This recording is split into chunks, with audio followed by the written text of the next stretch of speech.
Редици и гужви пред маркетите и аптеките метеж во сообраќајот. Вака денеска изгледаше Скопје на неколку часа пред почетокот на полицискиот час, кој ќе трае цел викенд, односно од 16 часот денеска до 5 часот наутро во понеделник.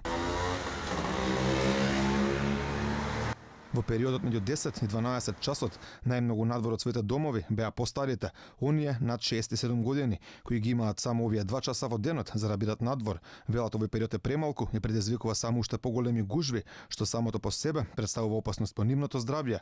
Побариат од младите да ги пуштат преку ред, за да си ги купат производите кои се неопходни за нормално да го истераат викендот кој следи. Да набавиме нешто. Дали сметате дека може би е преригорозен овој полициски час, тогаш што гледаме дека не само пред овој маркет, туку и пред други маркети се прават гужви, дали може би тоа да влијае уште повеќе на ширење на вирусот кој што во моментов се шири низ државата? Не има да влијае, меѓутоа мислам валјда после велигденските празници ќе се намалат овие рестрикции. Чуј душо, не може да стигну ништо. Ево, овде редица, тамо редица. Што да ви кажам? Ова е катастрофа. Катастрофа, ми повише ќе се разболимо него што не сме болни сега, али ќе се разболиме. Дали сметате дека овој полициски час кој сметате само 2 часа да искочите во работа, Да. не може да влијае полошо или ќе може да се расшири меѓу вас пензионерите коронавирусот овојте? Не знам душо ја, Господ знае.